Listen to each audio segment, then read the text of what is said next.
Hello students, तो आज हम क्लास 10 का first chapter chemical reaction and equation देखने वाले हैं। तो इस चैप्टर को स्टार्ट करने से पहले मैं एक चीज़ आपको बता दूं कि हमारे आसपास जितने भी चेंजेज होते हैं, जैसे जैसे फलों का पकना, फलों का सड़ना, जो हम किचन में सब्जी काटते हैं, खाना बनाते हैं, बहुत सारे जब ऑटम सीजन आता है, जब स्प्रिंग सीजन आता है, तो जो लीफ प्लांट है अपने लीफ को सेट ऑफ कर देते हैं, जो खाना खाना वगैरह होता है वो सड़ जाता है। जितने भी आप चेंजेज देखते हैं, इसे हम दो पार्ट में डिवाइड कर सकते हैं बच्चों। तो ये फर्स्ट, अगर ये चेंजेस को देखेंगे, ये दो टाइप से। फर्स्ट है केमिकल चेंज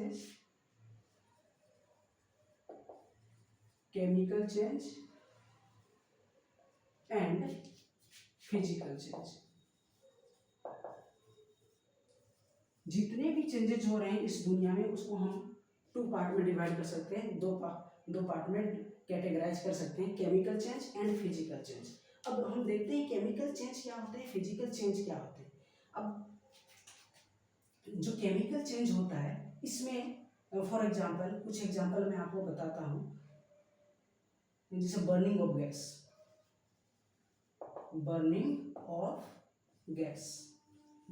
गैस, ये केमिकल चेंज है। फिजिकल चेंज में क्या हो जाएगा, कटिंग ऑफ ट्रीज हो जाएगा, रोलिंग ऑफ डो हो जाएगा, एंड टीयरिंग ऑफ पेपर हो जाएगा। बहुत सारे एग्जांपल है यहाँ पे physical change and chemical change के। केमिकल चेंज में जैसे फ्रूट्स वगैरह का पकना, जो हम खाना बनाते हैं किचन में, हम कुछ सब्जी बनाते हैं, तो ये जितने भी एग्जांपल है ये केमिकल चेंजेस में आते हैं। तो हम एक एक करके ये देखते हैं कि physical change and chemical change में क्या होता है। जैसे बर्निंग ऑफ गैस,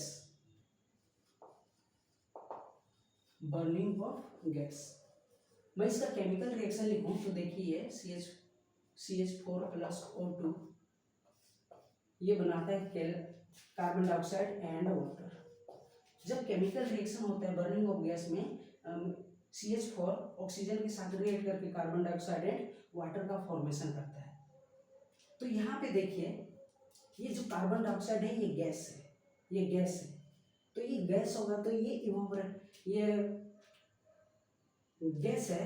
तो यहाँ पे क्या होगा, जब भी केमिकल रिएक्शन होगा तो यहाँ पे गैस का एवोल्यूशन होगा, यानी फॉर्मेशन ऑफ गैस। फर्स्ट यहाँ पे बोल सकते हैं formation of gas. Second example हम देखते हैं, एंड फॉर्मेशन ऑफ गैस का ही कोई और एग्जांपल लेते हैं। फॉर एग्जांपल हम यहाँ पे एसिड है, एसिड में हम क्या कर रहे हैं, यहाँ पे सोडियम ऐड कर रहे हैं। सोडियम आप सबको पता है कि सोडियम में बहुत हाईली रिएक्टिव एलिमेंट है। जब भी हम इसको एसिड में ऐड करेंगे, ये मेटल है, जब भी मेटल को हम एसिड में ऐड करेंगे तो हमें पता है ये NaCl+ हाइड्रोजन गैस रिलीज करेगा, ये हाइड्रोजन गैस रिलीज करेगा। तो यहाँ पे फॉर्मेशन ऑफ गैस का मैं दो एग्जांपल आपके सामने रखा। तो नेक्स्ट देखते हैं यहाँ पे क्या होता है। एक एग्जांपल लेते हैं हम लोग कॉपर सल्फेट का। कॉपर सल्फेट है, जब कॉपर सल्फेट में हम आयरन ऐड करते हैं, कॉपर सल्फेट में जब हम आयरन ऐड करते हैं तो पता है ये क्या हो जाता है, कॉपर सल्फेट को ये आयरन कॉपर को ये डिस्प्लेस कर देगा एंड आयरन सल्फेट का फॉर्मेशन करेगा, FeSO4 प्लस यहाँ पे कॉपर डिस्प्लेस हो जाएगा, कॉपर यहाँ पे डिस्प्लेस हो जाएगा। अब ये कॉपर सल्फेट है ना, ये ब्लू कलर का है। जैसे ये आयरन सल्फेट का फॉर्मेशन हो जाता है तो ये कलर चेंज हो जाता है, यानी ब्लू कलर डिसअपियर हो जाएगा एंड ये ग्रीन कलर हो जाएगा। दैट मीन्स जब भी केमिकल रिएक्शन होगा तो क्या होगा, यहाँ पे कलर चेंज होगा। जब भी होगा यहाँ पे कलर चेंज होगा, यानी सेकेंड के लिए हम लिख सकते हैं चेंज इन कलर लिख सकते हैं, चेंज इन कलर। अब ये जितने भी इक्वेशंस वगैरह लिख रहा हूँ, आप इसे आप कॉपी में नोट डाउन कर सकते हैं। और नेक्स्ट देखते हैं हम और क्या होता है यहाँ पे। कलर चेंज हो रहा है एंड स्टेट में चेंज होगा। जब भी इसको केमिकल रिएक्शन होगा स्टेट में चेंज होगा। तो कुछ स्टेट दैट मीन्स उसका फिजिकल स्टेट जो है solid to liquid, liquid to gas, ये इस टाइप से चेंजेस होता है। फॉर एग्जांपल मैं लेता हूँ H2 plus O2, H2 that is gas and O2 ये भी गैस है। लेकिन जब ये हाइड्रोजन और ऑक्सीजन आपस में रिएक्शन करते हैं तो ये वाटर का फॉर्मेशन करता है। ये दोनों मिलके वाटर का फॉर्मेशन करता है और वाटर लिक्विड है, वाटर लिक्विड है। दैट मीन्स जब भी केमिकल चेंजेस होगा तो ये पॉसिबिलिटी बनता है कि यहाँ पे स्टेट चेंज हो सकता है। Change in state, change in state, जब भी केमिकल रिएक्शन होगा ये स्टेट चेंज हो सकता है।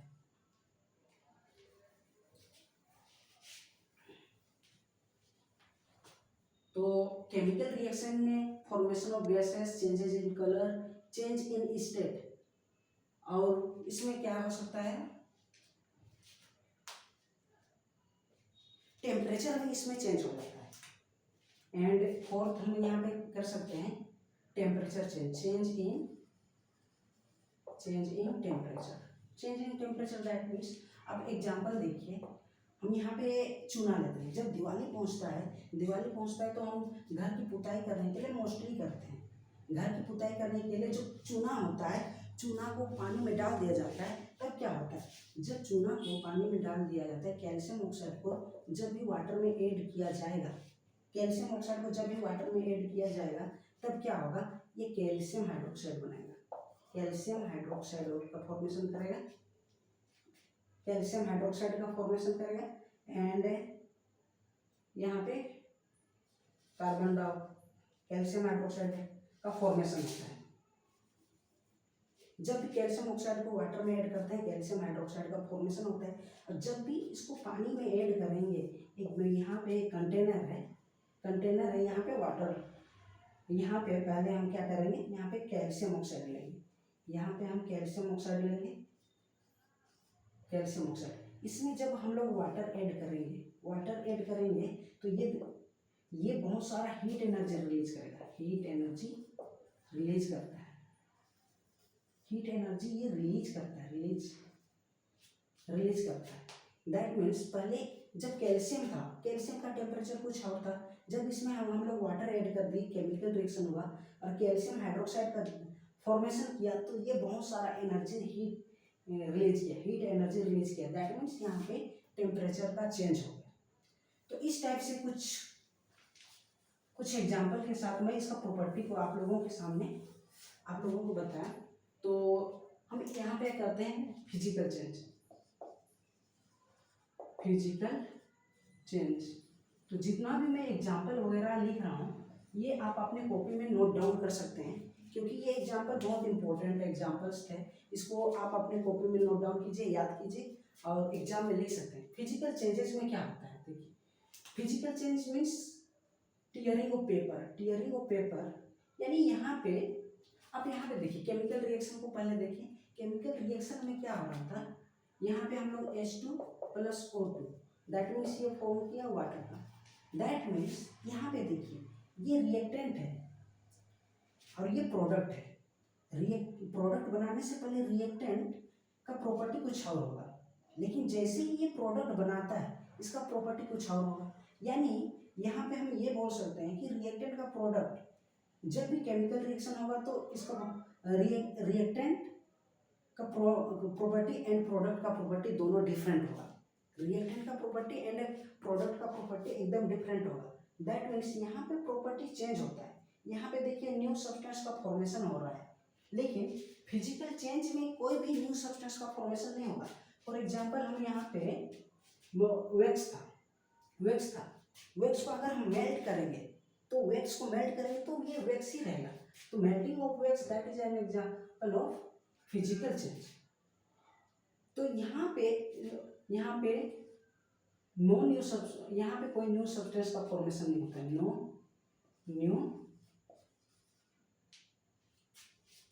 New substance is form.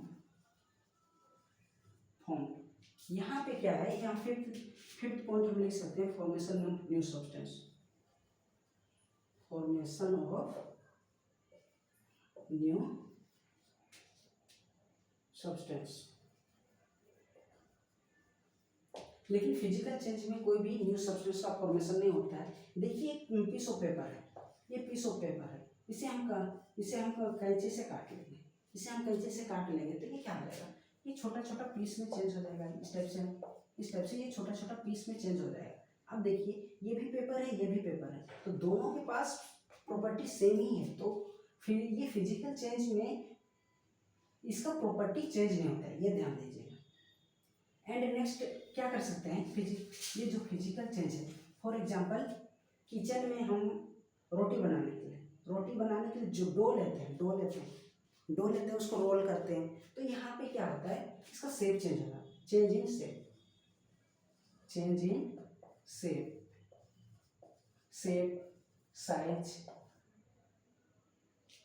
Size change हो सकता है, शेप चेंज हो सकता है। तो देखिए यहाँ पे फिजिकल चेंज में कुछ इस टाइप से चेंजेस होती है, और फिजिकल चेंज में बहुत सारा चेंजेस तो नहीं है, यहाँ पे कुछ और एक चेंजेस कर सकते हैं। इसमें स्टेट वाटर है, वाटर जब हम फ्रिज में रखते हैं तो ये आइस के फॉर्म में चेंज हो जाता है, आइस, तो यहाँ पे ice that is a form of water, ये सॉलिड स्टेट है। जब इसको हम लोग फ्रिज से बाहर निकालते हैं तो कुछ देर के बाद ये क्या हो जाता है, मेल्ट हो जाता है, तो मेल्ट हो जाता है दैट मीन्स ये भी वाटर है। स्टेट में यहाँ पे चेंज होता है, ध्यान दीजिए, यहाँ पे स्टेट चेंज हो रहा है, लेकिन जो कंपोजिशन है उसका फॉर्मूला सेम है। देखिए यहाँ पे भी ये सॉलिड फॉर्म में, इसका भी फॉर्मूला H2 है, ये लिक्विड फॉर्म में, इसका भी फॉर्मूला H2 है। दैट मीन्स अगर इसका फॉर्मूला सेम रहता है, इसका स्टेट चेंज होने के बावजूद भी अगर इसका फॉर्मूला सेम रहता है तो ये फिजिकल चेंज में काउंट किया जाता है। तो इस बात को ध्यान दीजिएगा। एंड तो इस टाइप से कुछ डिफरेंस था chemical change and physical change में। तो एक बार मैं आपको रिवाइज करा देता हूँ कि ये chemical change and physical change में क्या डिफरेंस है। तो केमिकल चेंज में न्यू सब्सटेंस का फॉर्मेशन होता है, यहाँ पर रिएक्टेंट का प्रॉपर्टी कुछ और होगा, ये दोनों मिलके प्रोडक्ट बनाता है और प्रोडक्ट का प्रॉपर्टी डिफरेंस होता है, that means formation of new substance. Change in temperature, जब भी केमिकल रिएक्शन होता है तो उसमें या हमें हीट देना पड़ता है या हीट रिलीज होता है, इसलिए यहाँ पे टेम्परेचर चेंज होगा।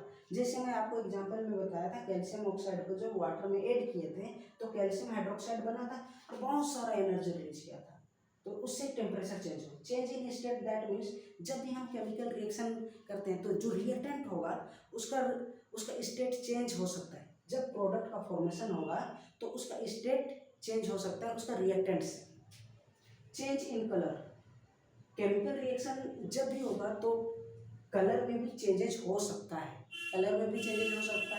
And formation of gas, formation कुछ न्यू गैस फॉर्मेशन होता है। एंड फिजिकल चेंज देखिए यहाँ पे कोई भी न्यू सब्सटेंस का फॉर्मेशन नहीं होगा, इसका शेप में चेंज कर सकते हैं, उसका साइज चेंज कर सकते हैं, स्टेट भी चेंज होता है। तो इस टाइप से कुछ एग्जांपल है।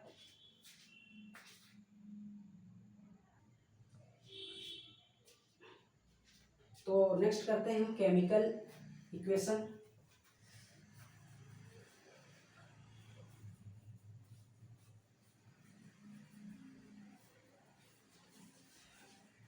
तो केमिकल इक्वेशन क्या होता है, जब भी देखिए जब भी रिएक्शन होगा, तो मैं आपको बताता हूँ, यहाँ पे कुछ केमिकल रिएक्शन हो रहा है, दैट मीन्स यहाँ पे बहुत इजी सा एग्जांपल लेते हैं N2, नाइट्रोजन एंड हाइड्रोजन का, ये नाइट्रोजन भी ये गैस है, ये हाइड्रोजन भी गैस है। जब दोनों का केमिकल रिएक्शन होता है तो ये अमोनिया का फॉर्मेशन करता है NH3। तो अब देखिए ये एक केमिकल रिएक्शन है, यहाँ पे nitrogen gas and hydrogen gas combine होके अमोनिया का फॉर्मेशन अमोनिया बना रहा है। अगर हम इसे वर्ड में लिखेंगे तो ये बहुत लेंदी हो जाएगा, इसीलिए साइंटिस्ट लोग एक तरकीब निकाले कि इसको किस प्रकार से हम मिनिमाइज कर सकते हैं। तो जो केमिकल रिएक्शन हो रहा है उसका जो सिंबॉलिक रिप्रेजेंटेशन, देखिए ये नाइट्रोजन का सिंबॉलिक रिप्रेजेंटेशन है, ये हाइड्रोजन गैस का रिप्रेजेंटेशन है और ये अमोनिया का रिप्रेजेंटेशन है। तो जो सिंबॉलिक रिप्रेजेंटेशन किया जाता है केमिकल रिएक्शन का, उसी को बोला जाता है केमिकल इक्वेशन। तो हम इसे डेफिनेशन में ये भी लिख सकते हैं, symbolic representation of chemical reaction that is called chemical equation, ये भी कर सकते हैं। तो देखिए यहाँ पे जो केमिकल इक्वेशन है, केमिकल इक्वेशन है, केमिकल इक्वेशन है यहाँ पे देखिए, यहाँ पे एक लॉ है, law of conservation of mass. Law of conservation of mass क्या कहता है कि जो ये रिएक्टेंट है, रिएक्शन होने से पहले जितने भी कंस्टिट्यूएंट है या सब्सटेंस है, जो कंपाउंड है, एटम है, उसको हम बोलते हैं रिएक्टेंट। और ये है प्रोडक्ट, इसको ये रिएक्टेंट है, रिएक्टेंट है, ये प्रोडक्ट है, प्रोडक्ट है। तो रिएक्टेंट एंड प्रोडक्ट में जो भी कंस्टिट्यूएंट एलिमेंट है, कंस्टिट्यूएंट एलिमेंट दैट मीन्स यहाँ पे नाइट्रोजन, यहाँ पे हाइड्रोजन, यहाँ पे नाइट्रोजन हाइड्रोजन, यानी दोनों side number of constituent element क्या होना चाहिए, इक्वल होना चाहिए। ये conservation of law of mass कहता है। तो यहाँ पे देखिए, तो यहाँ पे नाइट्रोजन दो, यहाँ पे टू है नाइट्रोजन, यहाँ पे 2 है, यानी 1 मॉलिक्यूल्स ऑफ नाइट्रोजन, ये 2 नाइट्रोजन मिलके 1 मॉलिक्यूल्स ऑफ नाइट्रोजन बनाता है। यानी यहाँ पे 2 एटम ऑफ नाइट्रोजन है, यहाँ पे 2 एटम ऑफ हाइड्रोजन है। अब यहाँ पे देखिए, इधर 2 एटम ऑफ नाइट्रोजन है, इधर एक ही नाइट्रोजन है। दैट मीन्स हमको क्या करना पड़ेगा, इधर भी 2 नाइट्रोजन करना पड़ेगा, 2 नाइट्रोजन करना पड़ेगा। तो इसको बैलेंस करने के लिए क्या किया जाता है, इसको 2 से मल्टीप्लाई किया जाता है। जैसे इसको 2 से मल्टीप्लाई करेंगे, दोनों side number of nitrogen atom same हो जाएगा, यहाँ पे भी 2, यहाँ पे भी 2। लेकिन आप यहाँ पे देखिए, यहाँ पे हाइड्रोजन, यहाँ पे 3 था और 2 से मल्टीप्लाई करेंगे तो टोटल नंबर ऑफ हाइड्रोजन 6 हो जाएगा। बट यहाँ पे आप देखिए 2 ही एलिमेंट, 2 ही एटम ऑफ हाइड्रोजन है। तो हमें इसे बैलेंस करने के लिए इसे 3 से मल्टीप्लाई करना पड़ेगा। तो इस टाइप से हम क्या कर सकते हैं, ये इक्वेशन को बैलेंस करना पड़ता है।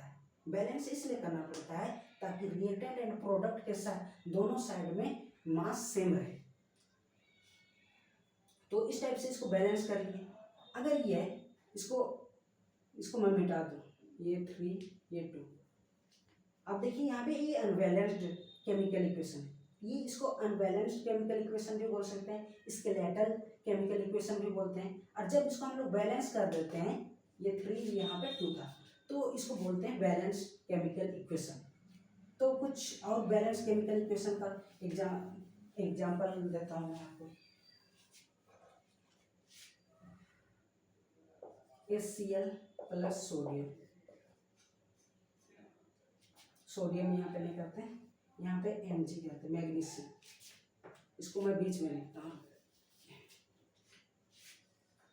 मैग्नीशियम को रिएक्ट करा रहे हैं क्लोरीन गैस से।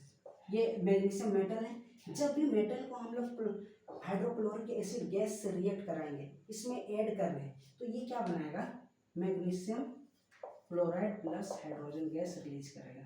ये गैस है, हाइड्रोजन गैस रिलीज करेगा। तो आप यहाँ पे देखिए, क्या ये दोनों साइड में number of constituent atom same है क्या, यहाँ पे मैग्नीशियम 1 है, यहाँ पे भी मैग्नीशियम 1 है, क्लोरीन यहाँ पे 1 है, यहाँ पे 2 है, यानी ये बैलेंस्ड नहीं है। तो इसे हम अनबैलेंस्ड केमिकल इक्वेशन कह सकते हैं, या स्केलेटल केमिकल इक्वेशन कहते हैं। तो इसको दोनों साइड में law of conservation of mass को ओबे कराने के लिए हम लोग को क्या करना पड़ेगा, दोनों साइड नंबर ऑफ कंस्टिट्यूएंट जो एटम है उसको सेम करना पड़ेगा, सेम करना पड़ेगा। दैट मीन्स मैग्नीशियम यहाँ पे 1 है, यहाँ पे भी 1 है, यहाँ पे हाइड्रोजन देखिए, यहाँ पे 1 ही एटम है हाइड्रोजन का, यहाँ पे 2 है, तो इसको हमें क्या करना पड़ेगा, 2 से मल्टीप्लाई करना पड़ेगा। जैसे ही हम इसे 2 से मल्टीप्लाई किए, क्लोरीन भी 2 हो गया और इधर भी 2 हो गया। दैट मीन्स ये क्या है, बैलेंस्ड है, ये केमिकल इक्वेशन बैलेंस्ड है। अब नेक्स्ट एग्जांपल देखते हैं, रेस्पिरेशन को देखते हैं। रेस्पिरेशन C6H12O6 जब ऑक्सीजन से रिएक्ट करता है, ग्लूकोज ये ऑक्सीजन है, ये रेस्पिरेशन प्रोसेस में होगा। तो रेस्पिरेशन प्रोसेस में ग्लूकोज ऑक्सीजन से रिएक्ट करके carbon dioxide, water and energy का फॉर्मेशन करता है। यही एनर्जी को हम लोग यूज करते हैं, जो डिफरेंट जो परफॉर्म करते हैं, बहुत सारा हम लोग एक्टिविटी परफॉर्म करते हैं अपने लाइफ में, अपने डेली लाइफ में, तो इसी एनर्जी का यूज करते हैं। जैसे अभी हम पढ़ रहे हैं तो इसके लिए भी हमें बोलने के लिए, लिखने के लिए हम लोग को एनर्जी चाहिए। तो वो एनर्जी कहाँ से आता है? तो यहाँ से ही आता है। जब हमारे बॉडी में रेस्पिरेशन होता है तो हम लोग का बॉडी में एनर्जी का फॉर्मेशन होता है, माइटोकॉन्ड्रिया में ये होता है। आप सब पढ़ रहे होंगे, जब बायो आएगा तो इसको डिटेल से करेंगे। तो यहाँ पे एनर्जी का फॉर्मेशन होता है और इसका यूज हम क्या करते हैं, डिफरेंट एक्टिविटी को परफॉर्म करने के लिए करते हैं। अब यहाँ पे देखिए आप, यहाँ पे ये दोनों रिएक्टेंट एंड प्रोडक्ट दोनों side number of constituent same है क्या? यहाँ पे कार्बन 6 है, यहाँ पे 1 है, दैट मीन्स ये बैलेंस्ड नहीं है, ये केमिकल इक्वेशन बैलेंस नहीं है। तो हमें इसे बैलेंस करना पड़ेगा। मैं एनर्जी को यहाँ से हटा देता हूँ। तो अब देखिए यहाँ पे हाइड्रोजन, यहाँ पे कार्बन 6 है तो इधर एक ही है, तो हम लोग इसको 6 बनाने के लिए 6 से मल्टीप्लाई कर देते हैं, तो कार्बन का टोटल एटम 6 हो जाएगा। जैसे ही हम 6 से मल्टीप्लाई किए, ऑक्सीजन आपका हो जाता है 6 टू 12 एंड 1 13। यहाँ पे देखिए हाइड्रोजन टोटल 12 है, दैट मीन्स 12 बनाने के लिए हम क्या करेंगे, यहाँ पे 6 से मल्टीप्लाई करेंगे। 6 से मल्टीप्लाई जैसे कर रहे हैं, अब ये 12 हो जा रहा है। अब ऑक्सीजन यहाँ पे देखिए, यहाँ पे टोटल नंबर ऑफ ऑक्सीजन यहाँ पे 6 हो गया, यहाँ पे 12 हो गया, 6 + 12 हो जाएगा 18। अब इधर देखते हैं, ये 6 है, अब यहाँ पे 2 है, इसको टोटल नंबर ऑफ ऑक्सीजन 18 होना चाहिए। अब देखिए 18, तो हम 6 में कितना ऐड करेंगे तो 18 होगा, तो हमें 12 करना होगा, 12 ऐड करेंगे तभी 18 आएगा। अब यहाँ पे 2 ही है, तो इसे 18 बनाने के लिए, इसको 12 बनाने के लिए क्या करना होगा, इसको 6 से मल्टीप्लाई करना होगा। जैसे हम 6 से मल्टीप्लाई किए, 12 हो गया, ये 6 हो गया, यानी टोटल नंबर ऑफ ऑक्सीजन यहाँ पे 18 हो गया, इधर भी 18 हो गया। कार्बन यहाँ पे 6 है, यहाँ पे भी 6 है, हाइड्रोजन 12 है, यहाँ पे भी हाइड्रोजन 12 है, दैट मीन्स ये केमिकल इक्वेशन बैलेंस्ड हो गया। आई होप आप लोग को ये समझ आ रहा होगा। आप प्रैक्टिस कीजिएगा, आप भी बहुत ईजी से बना सकते हैं। ये बहुत इजी टॉपिक है। तो कुछ एग्जांपल मैं और आपको देता हूँ, जैसे burning of gas. Burning of gas chemical reaction में हम एक बार देख भी चुके हैं। Burning of gas, burning of gas मतलब यहाँ पे CH4 तो जब ऑक्सीजन से रिएक्ट कराते हैं तो ये carbon dioxide and water release करेगा, carbon dioxide and water release करेगा। देखिए अब इसको ध्यान से देखिए, यहाँ पे कार्बन 1 है, reactant side number of carbon 1 है, product side number of carbon 1 है, दोनों सेम है, लेकिन हाइड्रोजन यहाँ पे 4 है, यहाँ पे 2 है। तो इसे बैलेंस करने के लिए सबसे फर्स्ट स्टेप क्या करेंगे, हम लोग ये वाटर को 2 से मल्टीप्लाई कर देते हैं। 2 से मल्टीप्लाई जैसे करते हैं, हाइड्रोजन 4 हो गया, एंड देखिए यहाँ पे जैसे 2 से इसे मल्टीप्लाई किए, यहाँ पे ऑक्सीजन 2 हो गया, एंड यहाँ पे ऑक्सीजन टोटल 2 है, दैट मीन्स टोटल 4। यहाँ पे अब रिएक्टेंट साइड में देखिए ऑक्सीजन 2 ही है, तो इसे 4 करने के लिए क्या करना पड़ेगा, इसे 2 से मल्टीप्लाई करना पड़ेगा। जैसे ही हम इसे 2 से मल्टीप्लाई कर दिए, ये केमिकल इक्वेशन बैलेंस्ड हो गया। तो इस टाइप से केमिकल इक्वेशन को बैलेंस करना है। ये 10th क्लास के बोर्ड के एग्जाम में बैलेंस कर 1 नंबर में क्वेश्चन आता है ये बैलेंस करने का। ये डिफरेंट टाइप से दे सकता है। यहाँ पे फॉर एग्जांपल अब देखिए एल्यूमिनियम है, जब इसे हम HCl से ऐड करते हैं तो ये बनाएगा एल्यूमिनियम क्लोराइड प्लस HCl। तो इसे बैलेंस करने के लिए यहाँ पे ये क्या कर सकता है, यहाँ पे इस प्रकार सा बॉक्स दे देगा, इस टाइप से बॉक्स दे देगा, तो हमें बैलेंस करना है। देखिए तो इसे 100 बैलेंस करेंगे तो यहाँ पे एल्यूमिनियम यहाँ पे 3 आएगा,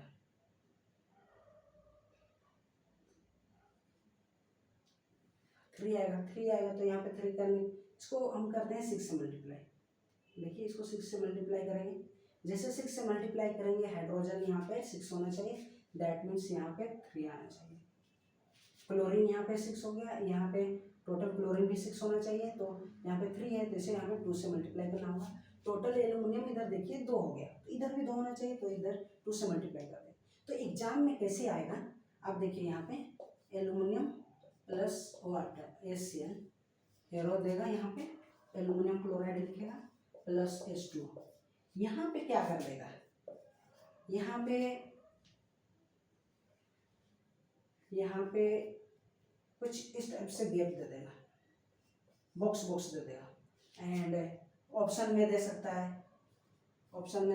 है, इसको यहाँ पे ए लिख सकता है, ये बी लिख सकता है, ये सी, यहाँ पे डी। एंड ABCD का वैल्यू कितना है वो यहाँ पे ऑप्शन में दिया रहेगा। तो अब इस प्रकार आपको सॉल्व करना है। तो इसको सॉल्व करने के लिए पहले आपको इक्वेशन को सॉल्व करना पड़ेगा। जैसे ही आप इक्वेशन सॉल्व कर लेते हैं, आप टैली कर लीजिए। ए का वैल्यू 2 होना चाहिए, बी का वैल्यू 6 होना चाहिए, सी का वैल्यू 2 एंड डी का वैल्यू 3 होना चाहिए। और जहाँ पे भी ये ऑप्शन आपको मिलेगा उसे टिक कर दीजिए। तो इस टाइप से क्वेश्चन ये आ सकता है आपके बोर्ड के एग्जाम में। और एक क्वेश्चन किस टाइप से क्वेश्चन आ सकता है आपके बोर्ड के एग्जाम में, कॉम्पिटेंसी बेस्ड क्वेश्चन में बहुत सारे एग्जाम्पल दे देगा, बहुत सारा एग्जाम्पल आपको दे देगा। एंड आपको दोनों में कैटेगराइज करना होगा कि कौन सा केमिकल रिएक्शन है, कौन सा फिजिकल चेंज है, कौन सा केमिकल चेंज है एंड कौन सा फिजिकल चेंज है। ये आपको सेपरेट करना होगा, डिस्टिंग्विश करना होगा। तो आपको सेपरेटली लिखना पड़ेगा। तो ये इस टाइप से कॉम्पिटेंसी बेस्ड क्वेश्चन आता है। तो आज हम केमिकल रिएक्शन एंड इक्वेशन का जो इक्वेशन है, balanced equation and difference between chemical changes and physical change, ये देख लिया। तो नेक्स्ट पार्ट जो chemical different type of chemical reaction है, जो टाइप ऑफ केमिकल रिएक्शन है, ये जो different type of chemical reaction है, कॉम्बिनेशन रिएक्शन है, डिकम्पोजिशन रिएक्शन है, displacement reaction, double displacement reaction, corrosion है, ऑक्सीडेशन है, रिडक्शन है, इसको हम नेक्स्ट पार्ट में देखेंगे। तो आई होप आप ये प्रैक्टिस करते रहिए, ज़्यादा से ज़्यादा इक्वेशन सॉल्व कीजिए, उसको सॉल्व कीजिए। सॉल्व करने से आपको कॉन्फिडेंस आएगा और आप इजीली से बना सकते हैं। तो चलिए इसी के साथ आज वीडियो अंत करते हैं। जय हिंद।